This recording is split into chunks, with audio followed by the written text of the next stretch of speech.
بعدها ب3 أيام فقط كان ناصر على موعد مع رجل يزوره للمرة الأولى والأخيرة. When Eden first met Nasser or knew about him, he was suspicious of his Nasser's nationalist aspirations. المقابلة اللي حصلت سنة 55 ما بين إيدن وعبد الناصر يمكن هيأت للحدث اللي حصل في 56. But he thought he was someone that he could do business with.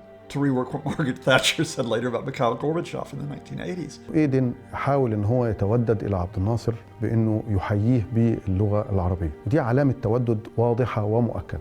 Nasser was surprised that Eden was a fluent Arabic speaker at this meeting. Nasser was also speaking in a dialect that Eden was trained in Arabic, but he was trained in classical Arabic at Oxford. And so Eden doesn't quite understand what Nasser's saying, and Nasser's not going to speak in classical Arabic. عبد الناصر لم يبادله هذه المشاعر. Eden was a very superior person. It was a part of that generation of high-class diplomats and politicians here that they thought themselves very superior when it came to dealing with. So, and there's a space of maybe 24, 48 hours. And then you have that personal reaction by his wife saying, oh, he didn't treat you as an equal. And indeed, he didn't look up to you, which is the way it should have been. His wife is the niece of Winston Churchill. She's a very confident individual, shall we say, very forceful. And she thinks that Nasser has disrespected her husband. She thinks that Nasser did not dress up for the occasion. He's not wearing his dress military uniform, but his conventional officer's uniform. Anthony Eden is there decked down in a tuxedo and, sort of dressed to the nines. But Nasser felt offended. He thought he was being patronized, and he was, in a sense. And Eden didn't know he was doing it. عبد الناصر عانى من الفترات الاحتلال وخرج مظاهرات ضد الاحتلال الإنجليزي، وعانى من الحصار في الفلوجة، ومر بخبرات يعني صعبة كتير. يبدو أنه هو كان متأصل بداخله أنه بريطانيا دولة محتلة، احتلت مصر واستنزفت ثرواتها لفترات طويلة، ويعني لا يمكن أبدا أن يكون هناك نوع من التوافق أو التصالح أو حتى المساومة، وظهر وكأنه يقف له بشكل ندي بندية. His views in the years leading up were very diplomatic, very assured and understanding of the Egyptian position, but then turning against Nasser very suddenly. There's a slight disjunction that turns into a personal crisis when Clarissa Eden says to him, you let him get away with that. You let him treat you badly. And Eden takes that on board. حصل جرح نرجسي عند إيدن في هذه المقابلة، إنه أنا أمثل بريطانيا العظمى وأنت تمثل دولة إفريقية صغيرة كانت عبارة عن مستعمرة لبريطانيا العظمى. Nasser's his own person. Nasser wants an Egypt which is answering to no one in terms of its international position and in terms of its domestic policies. As we find out, this becomes in part a personal story between Anthony Eden, who's now the prime minister rather than the foreign minister, and the new president, Jamal Abdel Nasser.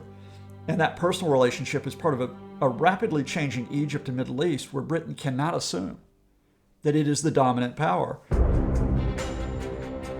دفع إيدن بالعلاقات المصرية لنقطة الانكسار تلك. كان عليه أن يظهر للجميع حوله أن لبريطانيا رئيساً للوزراء قادراً على التصرف بصرامة. لكن الشبح الذي حاول إيدن الهروب من عباءته كان المسيطر الحقيقي على عقله. There are two very different Anthony Edens when it comes to Egypt. I mean, there's the Anthony Eden who is foreign secretary in the Churchill administration between 1951 and 1955, who is really coming to grips with a different type of British presence in Egypt. And he'd been foreign secretary on and off for a long period of time, pre-war and all that. And he was always second to Churchill, and he'd been waiting too long. He wanted to assert himself. But there's a different Anthony Eden from the time he becomes prime minister in 1955. مطلوب منه يملأ فراغ بعد تشرشل. ده صعب جدا إن أي حد شخص عادي أو حتى شخص متميز يقدر يملى هذا الفراغ بعد تشرشل، وخاصة تشرشل جه في ظروف أعطت لملكاته وقدراته الفرصة لأن تظهر وتتبدى أمام العالم كله. لما يجي إيدن بعده يبقى في أزمة، على الرغم من أنه إيدن كان معروف بأنه سياسي مرموق جدا وسياسي داهية. Anthony Eden did understand the Middle East very well, probably better than most British statesmen ever have or ever will. But he got it wrong when it mattered most, when he was Prime Minister. His relationship with people overseas was to establish his authority. He was another politician like Churchill, strong man, you know, wanting to get things done and all the rest of it. Safeguarding Britain's role in the world. And very quickly, he's finding that the course of Middle Eastern events are going to make that very difficult. Instead of Eden the pragmatist, say up to the start of 1955 when it comes to Egypt, by March 1956, we have Eden the emotional, hypersensitive leader who wants to assassinate Nasser.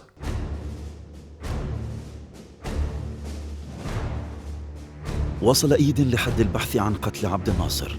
لم يكن خيارا تقليديا لسياسي بارز، لكن خصمه لم يكن تقليديا أيضا. رجل نشأ في خضم أكبر صراع تشهده المنطقة العربية،